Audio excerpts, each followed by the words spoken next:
I started back powerlifting. It's been a good journey so far. So I figured today I take you guys through one of the workouts. Let's get right to it.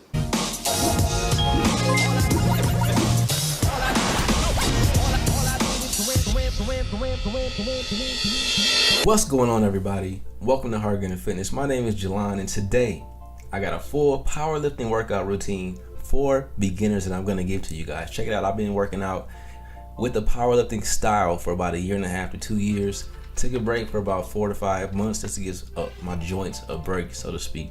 And just now got back into it about 2 weeks ago. And today I'm just going to walk you guys through my workout. So the very first exercise is going to be squats. Now, when I started squatting on a consistent basis, I had very horrible ankle flexibility. So doing this right here, just finding something elevated, putting the tip of my foot on it and stretching out my ankles really helped a ton for me to be able to hit full depth when I'm squatting. So I still do it every time before I squat. Also, I'll get down into the squat just so that I can get a feel for where I want my feet to be for that day. Because sometimes I feel more comfortable having them wider, sometimes a little more comfortable with them being closer. So I pay attention to that. And this also really helps to get my hips more warm before I squat, because I was having a lot of hip pain when I first started squatting as well. So I still do this just to prevent injury. Also, equipment. When I squat, I'll typically wear some lifters, I'll wear a weight belt, and if I'm doing low bar squat, I'll wear wrist wraps, and I'll also wear some knee sleeves whenever I squat. Sometimes I'll squat naked too. I don't always squat with equipment. Sometimes it's good just to really give your core a good workout and your lower back a good workout when I'm squatting as well.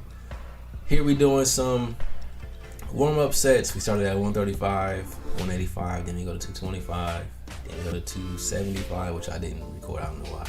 And then we go to 315, and that was my working sets for today. I did 3 sets, and I did 4 reps every single set.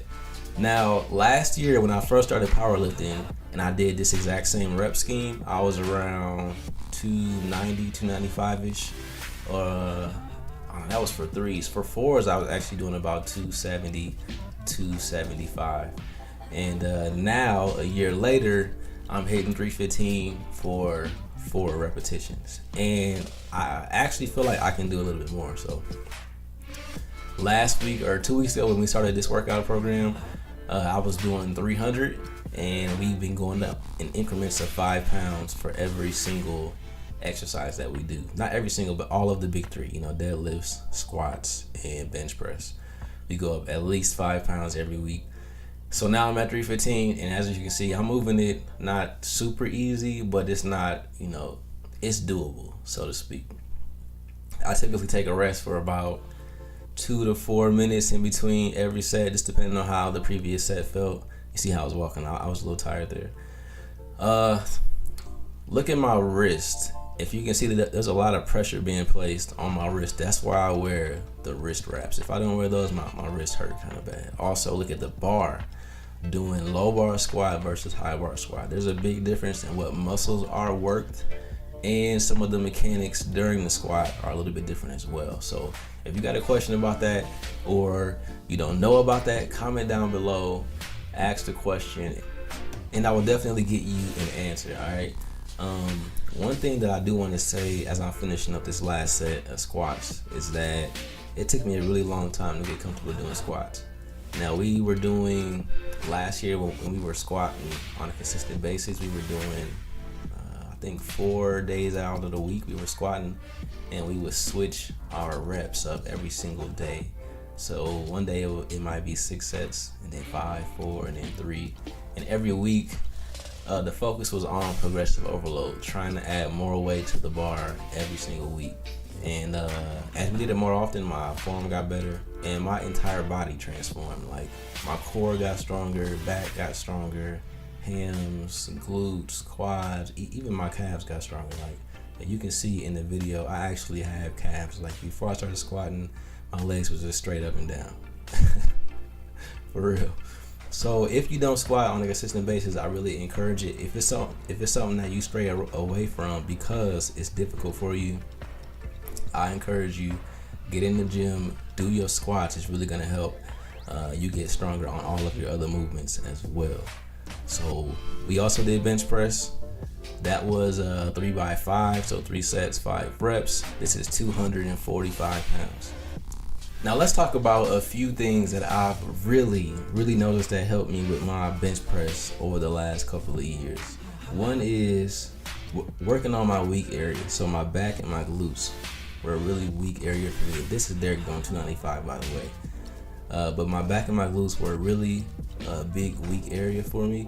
And working on those really helped me to be able to drive through heavier weight during my bench press. Like, I know you would think it really wouldn't help you a ton, but I promise you it does. Another thing is really focusing on squeezing everything when I do my bench press. So instead of just focusing on, squeezing the scapula so that you got a good foundation, I focus on squeezing my quads, on squeezing my glutes, on focusing on engaging my lats during the movement so that I'm really stable and I can push as much weight as possible. That really helped me to be able to get a little bit stronger. Now look at my feet. I also changed this as well. Notice how I place my feet up against the bench. That gives me extra leverage when I'm benching, and I started doing that about a month or two ago, and it was by accident, and it helped me to push probably about 5 to 10 pounds more weight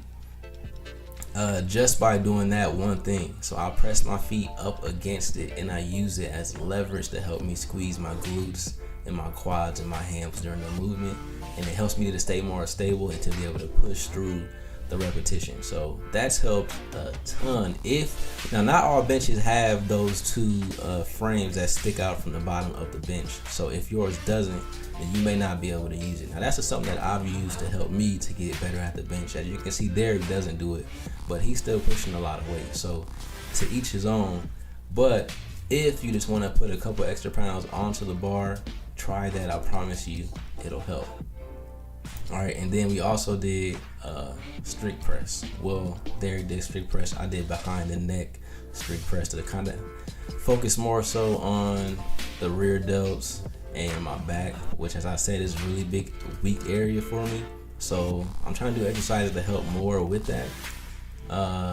But I've been doing my research, and I know that doing those behind the neck can cause some shoulder impingement, and I don't really feel pain when I'm doing it, but I want to make sure I stay injury free for as long as possible, especially when you're powerlifting, because you're moving a lot more weight.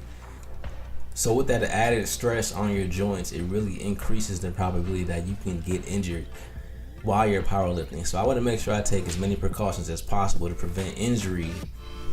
This way I can stay in the gym for a long period of time and, of course, make some more gains. So I encourage you to, if shoulders is a weak area for you, make sure you include strict press into your workout routine. That's because this exercise allows you to add a lot more weight onto the bar versus doing like a dumbbell press or an Arnold press. So of course, more weight means that you can add more muscle mass onto any particular muscle group. So doing strict press is really great for getting bigger shoulders, getting stronger shoulders. So like I said, if this is a weak point for you, just like it is for me, ooh boy, struggling. But make sure you throw that in there. I'm still contemplating on whether or not I want to remove doing this exercise behind the neck. I'm probably going to do it because, like I said, I don't want to get injured. But we will see. Only time can tell. I'm just going to go based off of what my body tells me feels good and what doesn't. All right, so to finish off the day, we just did close stance leg press. And we supersetted that with single leg extensions. I did 4 sets of each, and I did 12 to 15 repetitions each and every time. So that was pretty much the end of the workout. But before this video closes out, we did recently hit 100 subs on the channel. I know that's not a lot. Got a lot more goals than that, but still appreciate it. Everybody who watched, subscribed, liked, comment, all that good stuff. I appreciate it. Please continue to support the channel. If please, if you have any recommendations or suggestions, or something that you just want to see from the channel as far as a workout video or a tip video, or if you need any nutrition advice, whatever the case may be, comment down below and let me know exactly what you want to see. That way I can put out the content that pleases you guys and not what I'm guessing or what I want for myself.